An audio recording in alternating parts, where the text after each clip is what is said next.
Hi. Reading a little from stories. Nachman, Kaufmann. You can find it on Amazon. Stories, Nachman, Kaufmann, Sipre Maisiot. Tale 1. The Lost. Hi. Reading a little from Sipre Maisiot. This is Stories, Nachman, Kaufmann. You can find it that way on Amazon. And it's my editing and my translation of the Sipre Maisiot. Tale 1. The Loss of a Princess. On the way, I told such a story that whoever heard it had a thought of teshuvah, return, and this is the story. The princess is lost. Once there was a king. The king had 6 sons and 1 daughter. The daughter was very dear to him, and he would cherish, in other words, love her exceedingly and play with her very much. One time, while he was together with her on a certain day, he became angry with her, and the words, "Let the not good take you away," escaped from his mouth. At night she went to her room. In the morning no one knew where she was. Her father, the king, was very afflicted and went here and there looking for her. The viceroy, literally second in kingship, arose because he saw the king was very distressed and asked to be given an attendant, a horse, and money for expenses, and he went to search for her. He searched hard for her for a very long time until he found her. Now he tells how he searched for her until he found her. The viceroy seeks her a long time until he finds her. He went a long time in deserts, fields, and forests, and was seeking her quite a long time.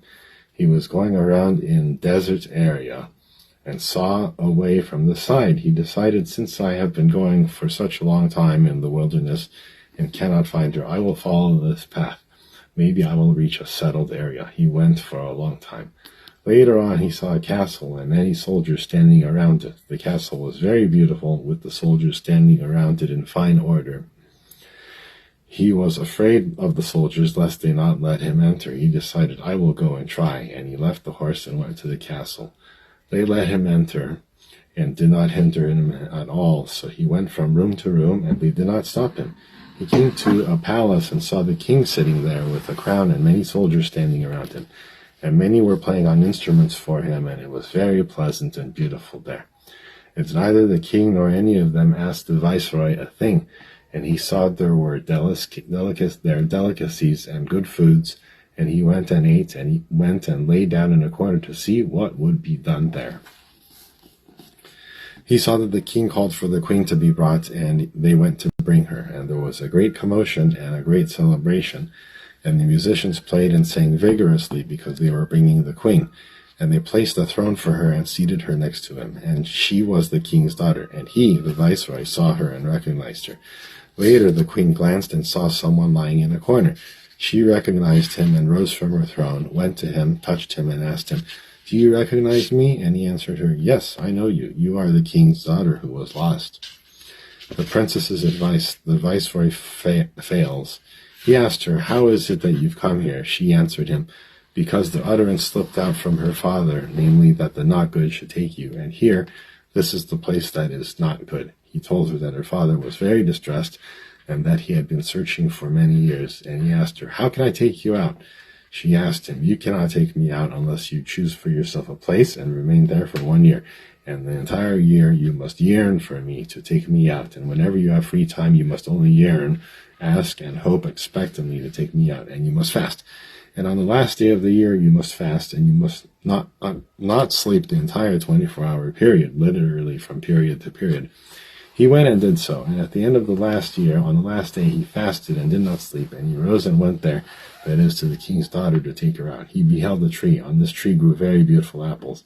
He had a big craving for it, and he went and ate from them. As soon as he ate the apple, he fell down, and sleep overtook him, and he slept a very long time. His attendant tried to wake him, but he could not be awakened at all. Later he awoke from his sleep and asked the attendant, "Where am I in the world?" He, the attendant, told him the whole story. "You have been sleeping a very long time. It is already several years, and I have sustained myself from the fruit." He, the viceroy, agonized very much, and went there and found her, that is, the king's daughter. She lamented to him very much, "If you would have just come on that day, you would have taken me out of here, and because of what in other words, because you could not restrain yourself one day and you ate the apple, because of that you lost. In truth, not to eat is a very difficult thing, especially on the last day when the evil inclination becomes very strong. That is, the king's daughter said to him that she would now make the prohibition more lenient, and he would not be forbidden to eat because it is a hard thing to abide by, etc. Therefore, choose yourself a place again, and also stay there a year as before. And on the last day you will be permitted to eat, only do not sleep, and do not drink wine, so that you will not sleep, because the main thing is sleep. He went and did so. On the last day he was going there, and he saw a running spring, and its color was red, and the smell was of wine. He asked the servant, "Have you seen? This is a spring, and there ought to be water in it, but its color is red, and the smell is of wine." And he went and tasted from the spring. He immediately fell down and slept many years, until 70 years. There were many troops going along with their trains that followed behind them, and the servant hid himself because of the soldiers. After that went a carriage and covered wagons, and there sat the king's daughter. She stood next to him, went down and sat next to him, and recognized him. And she tried very much to wake him, but he could not be woken. She started to lament over him that so many great efforts and toils you tortuously made these many years in order to take me out, and for one day when you could have taken me out, you completely lost. And she cried very much about this. She said, "It is a great pity on you and on me that I am here such a long time and cannot go out," etc. Afterwards, she took the scarf off her head and wrote on it with her tears and laid it down next to him, and stood up and sat in her carriage and rode away. The princess's lament, how she can yet be found? Afterwards, he awoke and asked the attendant, "Where am I in the world?" He told him the whole story, and that many troops passed through there, and that the carriage was here, and that she, the king's daughter, screamed, "It is a great pity on you and on me," as before, etc. Meanwhile, he glanced and noticed the scarf lying next to him. He asked, "Who is this from?" He answered him, "She left it behind and wrote on it with her tears." He took the scarf and raised it up against the sun and began to see the letters. He read what was written there, her lamentation and her cries, as mentioned, and it was written there that now she was no longer in the castle. He should just search for a golden mountain and a pearl castle. "There you will find me." He left the attendant behind and went alone to seek her. He went and sought her for many years. He decided that in a settled area there cannot be a golden mountain and a pearl castle, because he was an expert in the world map, which is called Chronicus, a chronicle. "Therefore I will go in the deserts." He went searching for her in deserts for many years. Afterwards he noticed a very large man whose largeness was beyond human bounds, and he was carrying a large tree, so large that in a settled area such a large tree would not exist. And he, the giant, asked him, "Who are you?" He answered him, "I am a man." He was amazed and said, "I have been in the wilderness such a long time, and I have never seen a man." He told him the whole story mentioned above, and that he's looking for a golden mountain and a pearl castle. He replied to him, "It certainly does not exist." And he dissuaded him and said to him, "They have convinced you with nonsense, because it certainly does not exist." He started to weep very much. The viceroy cried very much and said, "With certainty it does exist in some place." But he dissuaded him and said, "Certainly they have convinced you with nonsense." He said, "Certainly it exists somewhere." He said to him, "In my opinion, it is nonsense, but because you are so stubborn, look, I am the appointee over all the animals. I will act for your sake and summon all the animals. Since they run all over the world, maybe some of them will know of that mountain and that castle." He summoned all the animals from small to large, all sorts of animals, and asked them. They all replied that they had not seen. He said to him, "See, they have talked nonsense into you. If you want to listen to me, turn back, because certainly you will not find it, because it does not exist in the world." But he pressed him very much and said, "It must certainly, surely, indeed be." He said to him, "Look, I have a brother in the wilderness, and he is the appointee over all the birds. Maybe they will know, since they fly high in the air. Maybe they have seen this mountain and the castle. Go to him and tell him that I have sent you to him."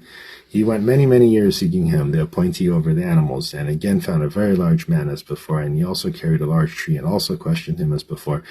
He answered him the whole story, that his brother had sent him to him, and he too dissuaded him, the viceroy, since this certainly does not exist. The viceroy also disputed with him, "It certainly does not exist." He told him, this man told the viceroy, "I am the appointee over all the birds. I will summon them, maybe they will know." He called up all the birds and asked all of them from small to large. They answered him that they do not know of the mountain and the castle. He told them, "Don't you see it is certainly not here in the world? If you will listen to me, turn back, because it certainly is not here." And he pressed him and said, "It certainly is here in the world." He told him, "Further in the wilderness is my brother. He is appointee over all the winds, and they run over all the world. Perhaps they know."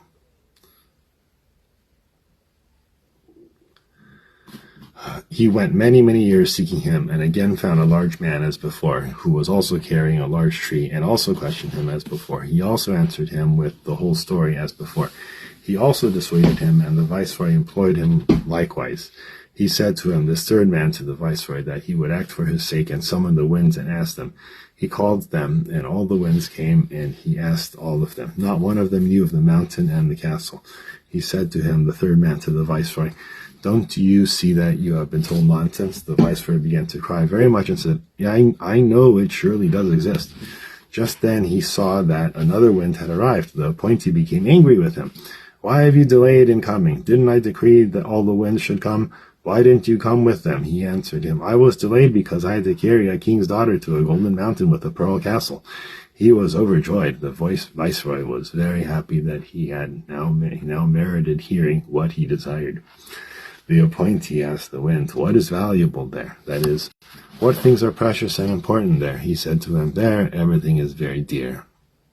The appointee over the winds replied to the viceroy, since it is such a long time that you have been searching for her, and you have spent so much effort, and perhaps you will not have a hindrance due to money. Therefore I will give you a vessel such that when you put your hand into it, you will get money from there. And he summoned the wind to carry him there.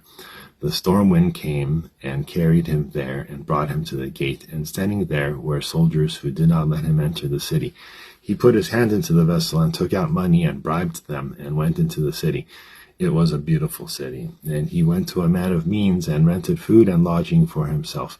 For one must remain there, for one needs to see with wisdom and intellect in order to take her out. And how he took her out he did not tell, but in the end he took her out. Amen. Selah.